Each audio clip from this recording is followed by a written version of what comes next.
ఘననాథుడి పూజలకు దేశ ప్రజలంతా సిద్ధమయ్యారు. గణేష్ ఆగమనంతో ఎంతో అట్టహాసంగా నిర్వహిస్తున్నారు. అంతే గ్రాండ్ గా నవరాత్రులు సెలబ్రేట్ చేసేందుకు వాడవాడల యూత్ రెడీ అయిపోయింది. సాధారణంగా గణేష్ నవరాత్రులు 1 రోజు, 3 రోజులు, 5, 9, 11, 21వ రోజులు, కొన్ని సందర్భాల్లో నెల రోజుల పాటు కూడా ఉత్సవాలు నిర్వహించేవారు. కానీ ఈ ఏడాది మాత్రం అది సాధ్యం కాదని, ప్రత్యేక పరిస్థితుల కారణంగా 9 రోజులకే పరిమితం చేయాలని పండితులు చెబుతున్నారు. భాద్రపద శుద్ధ చవితి నాడు ప్రారంభమయ్యే గణపతి ఉత్సవాలు దేశంలో అత్యంత వైభవంగా జరుపుకునే హిందూ పండుగల్లో ఒకటి.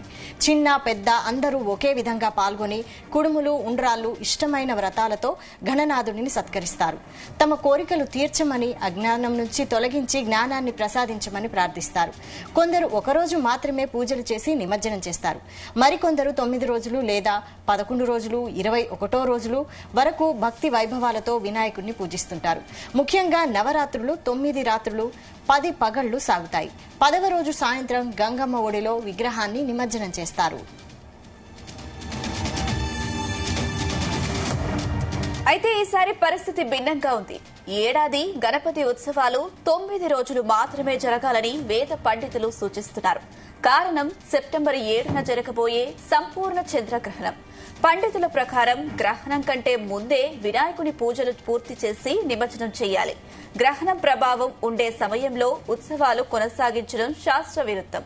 అందువల్ల 11 రోజులు లేదా 21వ రోజులు ఉత్సవాలు నిర్వహించాలనుకునే భక్తులు ఈసారి అలా చేయకూడదని తెలిపారు.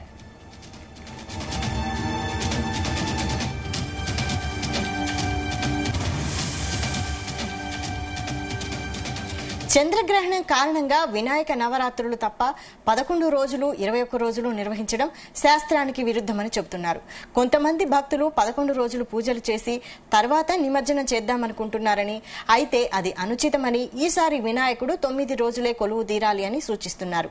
అదే సమయంలో భక్తులు ఎటువంటి సందేహాలు ఉన్నా తమకు దగ్గరలో ఉన్న వేద పండితులను సంప్రదించి సూచనలు అనుసరించాలంటున్నారు. మొత్తానికి ఈసారి వినాయక ఉత్సవాలు 9 రోజుల్లోనే ఘనంగా జరిగి 9వ రోజుకే నిమజ్జనం పూర్తవుతుందని తెలుస్తోంది.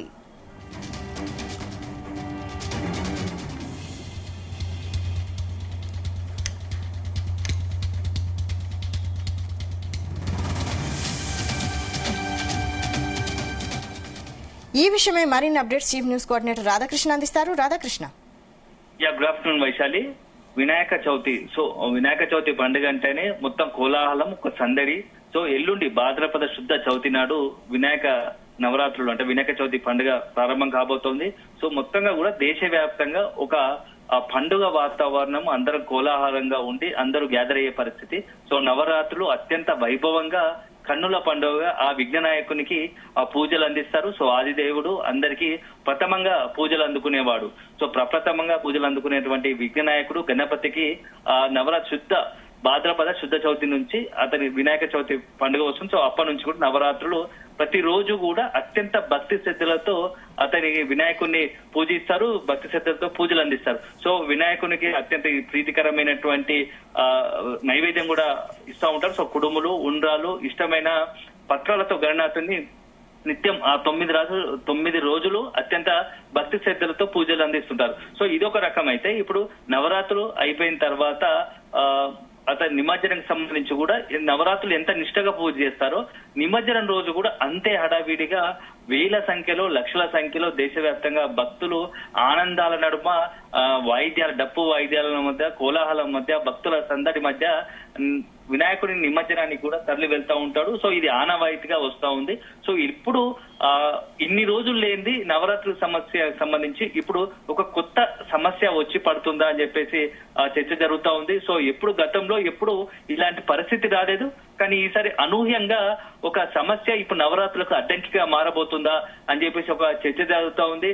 ఎందుకంటే ఈ యొక్క నవరాత్రుల సందర్భంగా ఇప్పుడు సెప్టెంబర్ 7వ తేదీన చంద్రగ్రహణం వస్తా ఉంది. సో చంద్రగ్రహణం, సో గ్రహణం రోజు సాధారణంగానే అనేకమైనటువంటి గ్రహణం రోజు కొన్ని కట్టుబాట్లు, నియమాలు ఉంటాయి.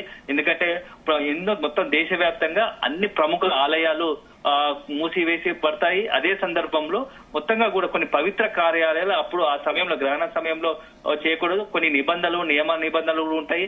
చంద్రగ్రహణం రోజు ఖచ్చితంగా కొంత నియమాలు పాటించాల్సి ఉంటుంది. సో గ్రహణ సమయంలో శుభకార్యాలు, పూజలు, దేవాలయాలు దర్శనాలు చేయరు. అదే విధంగా గర్భిణీ స్త్రీలకు కూడా కొన్ని నియమాలు ఉంటాయి. సో కొంత వీలైనంత వరకు గర్భిణీ స్త్రీలకు పాటించాల్సిన నిబంధనలు కూడా ఉంటాయి. సో ఇవన్నీ కూడా ఈ ఏ గ్రహణమైన గ్రహణం రోజు కొన్ని పాటించాల్సిన నియమాలు ఉంటాయి. అదే సందర్భంలో ఈసారి కూడా అట్లాంటి పరిస్థితి రాబోతా ఉంది. సెప్టెంబర్ 7వ తేదీన చంద్రగ్రహణం, అందులో ఆదివారము నిండు పౌర్ణమి రోజు వస్తుండడంతో ఇదంతా కొంత గ్రహణం, ఈ యొక్క గ్రహణం ఎఫెక్ట్ నిమజ్జనంపై పడుతుందని చెప్తున్నారు. ఎందుకంటే ఆ నిమజ్జనం రోజు ఖచ్చితంగా శుభకార్యాలు ఇట్లాంటివి పూజలు అందించరాదు. సో ఎట్లాగో ఆలయాలే మూసేస్తారు కాబట్టి విఘ్న నాయకుని ఆ రోజు నిమజ్జనం చేయొద్దు అని చెప్పేసి వేద పండితులు చెప్తా ఉన్నారు. సో దీంతో పాటుగా ఎందుకంటే నవరాత్రులు ఈసారి ఖచ్చితంగా 9 రోజులకు మాత్రమే పరిమితం చేసి గ్రహణానికి ముందు రోజే మొత్తంగా కూడా దేశవ్యాప్తంగా నిమజ్జనాన్ని పూర్తి చేస్తే బాగుంటుంది అని చెప్పేసి మెజార్టీగా పండితులు, అదేవిధంగా ఇతర విద్యా మొత్తంగా కూడా పండితులు కొంత అభిప్రాయాన్ని చెప్తా ఉన్నారు. ఖచ్చితంగా నవరాత్రులే ఈసారి 9 రోజులకు మాత్రమే పరిమితం చేస్తే బాగుంటుంది. ఎందుకంటే మన దగ్గర హైదరాబాద్ తో పాటు అనేకమైనటువంటి కొన్ని చోట్ల మనకు 3, 5 అంటే బేసి సంఖ్యలో 3, 5, 7, 9, 11 ఇలా 21 రోజులకు ఇట్లా నిమజ్జనాలు చేసిన రోజు పరిస్థితులు ఉన్నాయి. సో ఇప్పుడు అట్లా కాకుండా కేవలం 9 రోజులకే చేస్తే బాగుంటుంది, నిమజ్జనం చేయాలని చెప్పేసి కూడా సూచనలు చేస్తా ఉన్నారు. ఎందుకంటే మామూలుగా గ్రహణం అంటేనే కొంత నెగిటివ్ ఎనర్జీ ఉంటుంది, నెగిటివ్ సెన్స్, ఆలయాలు కూడా మూసివేసే పరిస్థితి. అలాంటి సమయంలో గ్రహణ సమయంలో దేవతలకు కూడా దేవుళ్ళ శక్తి కూడా పనిచేయదు, దేవతల శక్తి కూడా బలహీనంగా మారిపోతారని చెప్పేసి ఒక నానుడి ఉంది.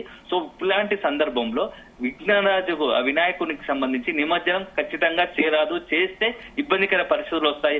దానికి ముఖ్యంగా ఇంకో ప్రధాన కారణం ఏంటంటే ఆదివారం కావడంతో సాధారణంగా మిగతా రోజులతో పోలిస్తే సెప్టెంబర్ 7వ తేదీ ఆదివారం రోజున ఎక్కువ వినాయకులకు నిమజ్జనం చేసే అవకాశం ఉంటుంది, నిమజ్జనానికి అవకాశం ఉంటుంది. కాబట్టి సో ఆ సందర్భంగానే ఆ ఆదివారం చేయకుండా ముందు రోజు శనివారమే నిమజ్జనం చేసుకునేట్టుగా వెసులుబాటు కల్పించుకోండి, ఆ విధంగానే ప్లాన్ చేసుకోండి అని చెప్పేసి కూడా పండితులు సూచిస్తున్నారు. సో చంద్రగ్రహణ సమయంలో ఎట్టి పరిస్థితుల్లో దేవతా విగ్రహాలు పూజించరాదు. సో ఇప్పుడైతే మనకు దాదాపుగా ఈసారి గ్రహణ సమయం ఎప్పటి నుంచి అంటే మధ్యాహ్నం 1 గంట సమయం నుంచే ఈ యొక్క 12 గంటల సెప్టెంబర్ 7వ తేదీ మధ్యాహ్నం 12:57 నుంచే ఈ యొక్క సూతకాల ప్రారంభమవుతోంది. అంటే ఒక 9 గ్రహణాన్ని ఏర్పడక ముందు 9 గంటల ముందే ఈ యొక్క సూతకాలం మొదలవుతోంది. ఈ సూతకాలం అంటే ఏదైతే ఈ సూతకాలంలో ఆలయాలు తలుపులు మూసేస్తారు, పూజలు చేయరు, అదేవిధంగా పూర్తి కొన్ని అంటే ముసూతకాల సమయంలో తిరరాదని చెప్తారు. అనేకమైనటువంటి గ్రహణానికి సంబంధించి చంద్రగ్రహణానికి సంబంధించినటువంటి పాటించాల్సిన నియమాలు, నిబంధనలు అమలుకి వస్తాయి. సో ఇలాంటి సమయంలో వినాయకుని గనక పూజలు చేసే పరిస్థితి ఉండదు.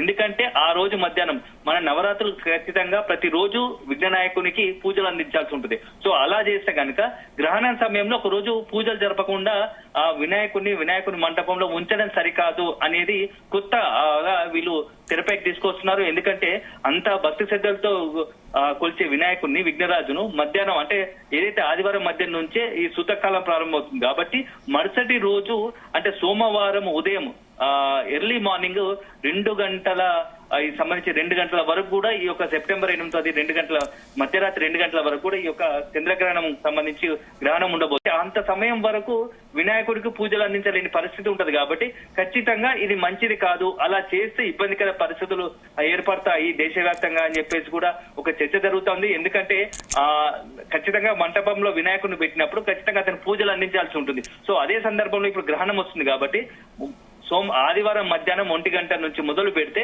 నెక్స్ట్ సెప్టెంబర్ 8వ తేదీ సోమవారం ఎర్లీ మార్నింగ్ మధ్యరాత్రి 2 గంటల వరకు అంటే ఉదయం 2 గంటల వరకు పూజలు అందుకునే పరిస్థితి ఉండదు. సో గ్రహణ సమయం కాబట్టి ఇది మంచిది కాదు. సో అందుకే ముందు ఏదైతే శనివారం రోజే వీలంత వరకు ఆదివారము మధ్యాహ్నము అంటే 11 గంటలలోపు 12 గంటల లోపే ఈ వినాయకుడి నిమజ్జనం పూర్తి చేసుకుంటే బాగుంటుంది.